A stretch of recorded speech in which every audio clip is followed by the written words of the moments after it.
Jammu Kashmir flash floods के बाद पटरी पर लौटता नज़र आ रहा है और आज लगभग 3 हफ्तों के बाद जम्मू कश्मीर राष्ट्रीय राजमार्ग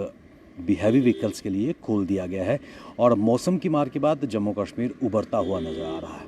लेकिन जम्मू शहर की अगर बात करें तो हम सब जानते हैं कि इस फ्लैश फ्लड्स ने खासकर ज़िंदगी के हर शोबे को प्रभावित किया है और न केवल इंफ्रास्ट्रक्चर इससे बुरी तरह प्रभावित हुआ है। जल शक्ति विभाग, पीडीडी, ये कई ऐसे सेक्टर्स थे जो इन फ्लैश फ्लड्स के कारण प्रभावित हुआ है और एक बार फिर इनको पटरी पर लाया गया है। लेकिन पानी की अगर बात करें, जिसके बिना हम अपने जीवन की कल्पना नहीं कर सकते, रोज़ हमें पानी की दरकार ज़रूरत रहती है अपने रोज़मर्रा के कामों के लिए। और आहिस्ता आहिस्ता हम सब जानते हैं कि खासकर पंचतीर्थी से अटल चौक से नीचे सिदरा का जो इलाका है, वहाँ पर जो बड़ी बड़ी जल शक्ति विभाग की जो पाइपें थी वो क्षतिग्रस्त हो गई थी और एक लंबे अरसे के बाद लोगों का प्रोटेस्ट को भी देखने को मिला। लेकिन उसके बाद जो वाटर सप्लाई है आहिस्ता आहिस्ता नॉर्मल होती नज़र आई है। लेकिन चुनौती यहाँ पर समाप्त नहीं हुई है, बल्कि अब एक बड़ा प्रश्न चिन्ह पानी की क्वालिटी को लेकर सामने आ रहा है और लगातार हर लोकेलिटी से ये स्वर निकल के सामने आ रहे हैं कि जो पानी की क्वालिटी है वो पीने लायक नहीं है या पीने के योग्य नहीं है और उसमें सस्पेंडेड पार्टिकल्स या फिर अनसेफ ड्रिंकिंग वाटर की अगर बात करें, वो सामने निकल के सामने आ रही है। और ख़ासकर पुराने शहर की हर कॉलोनी में इसको लेकर प्रोटेस्ट किए जा रहे हैं और लोग पानी के सैंपल्स, जो कहीं ना कहीं मिट्टी वाला पानी नज़र आता है, वो दिखाते हुए नज़र आ रहे हैं। और ऐसे में बड़ा सवाल ये निकल कर सामने आ रहा है कि जो पानी इस वक्त जल शक्ति विभाग सप्लाई कर रहा है, क्या वो पीने के लायक है? आपको बताते चलें कि बड़े बड़े दावे तो पिछले काफ़ी समय से किए जा रहे हैं इंफ्रास्ट्रक्चर को लेकर और पीने के पानी की पाइपों को लगभग 24 इंच बहुत बड़ी पाइप्स होती हैं जिनको वेल्ड करके एक बार फिर पानी की सप्लाई को, चाहे हम शीतली की अगर बात करें, तवी फिल्ट्रेशन प्लांट की अगर बात करें, बोरिया फिल्ट्रेशन प्लांट की अगर बात करें, वहाँ से सप्लाई किया जा रहा है। लेकिन जो तस्वीर का एक दूसरा रुख है, पानी पीने लायक नहीं है, ऐसा लोग लगातार कहते हुए आ रहे हैं। और जो पानी के सैंपल्स हैं वो जो गवर्नमेंट मेडिकल कॉलेज की डिपार्टमेंट ऑफ माइक्रोबायोलॉजी की अगर बात करें, वहाँ पर पानी के सैंपल्स टेस्ट के लिए भी गए हैं और ऐसे में 80% पानी के सैंपल्स फेल हो चुके हैं। जी हाँ, आपने बिल्कुल सही सुना कि 80% ऑफ वाटर सैंपल जो इस वक्त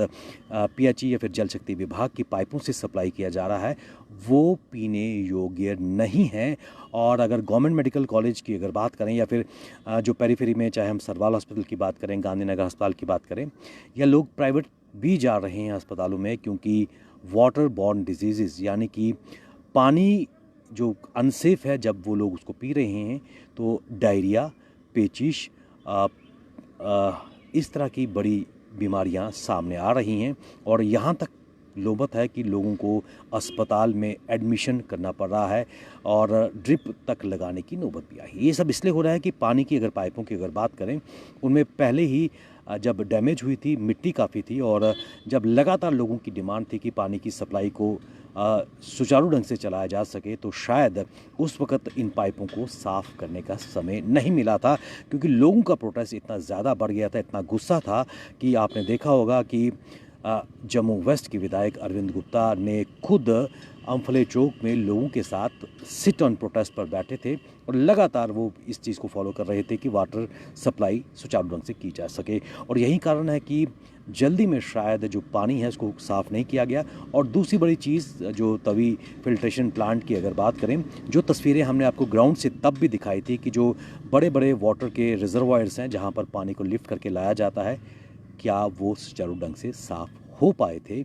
और पानी की क्वालिटी की अगर बात करें, लगातार अभी भी रियासी उधमपुर साइड से बारिशें हो रही हैं और ये पानी जो है तभी से लिफ्ट किया जाता है और फिल्ट्रेशन करना एक बहुत बड़ी चुनौती है। और यही दूषित पानी यानी कि अनसेफ ड्रिंकिंग वाटर मेरे, आपके, हम सब के घरों में, खासकर पुराने शहर में ये जा रहा है।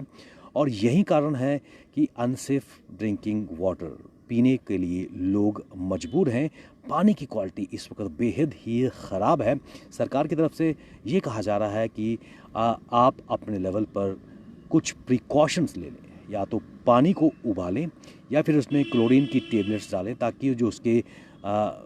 दूषित पार्टिकल्स हैं वो समाप्त हो सके। लेकिन चुनौती बहुत बड़ी है क्योंकि बड़ी संख्या में लोग अस्पताल में एडमिट हो रहे हैं। पीलिया, आंत्रशोथ, डिसेंट्री, पेचिश, इस तरह की शिकायतें लेकर वाटर बॉर्न डिजीज़ जो बढ़ते नज़र आए हैं। एक बहुत बड़ी चुनौती इस वक्त ये भी है कि लगातार, क्योंकि पानी हर जगह स्ट्रैंडेड है और ऐसे में डेंगू मलेरिया के मच्छर भी पनप रहे हैं और जम्मू संभाग में, मंदिरों के शहर जम्मू में डेंगू के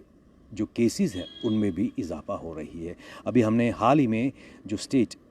मलेरियोलॉजिस्ट हैं डॉक्टर ध्रुव जी रैना, उनसे भी बात की थी, तो उन्होंने कहा था कि लगातार जो पानी बरसात का है कहीं ना कहीं आपकी छतों पर, गमलों में, टायर्स में कुछ ना कुछ ऐसे चीज़ें हैं जहां पर वो स्ट्रैंडेड रहा है और उसके बाद मच्छर वहां पर पनप रहे हैं। और ये तस्वीर इस वक्त जम्मू शहर में है क्योंकि वाटर लॉगिंग अभी भी कई स्थानों पर है और वहाँ पर डेंगू मलेरिया के मच्छर पनपते हुए नज़र आ रहे हैं। तो एक चुनौती ना केवल अनसेफ ड्रिंकिंग वाटर को लेकर है और दूसरी चुनौती डेंगू मलेरिया के मच्छरों को लेकर है। ऐसे में क्या जल शक्ति विभाग लोगों को सेफ ड्रिंकिंग वाटर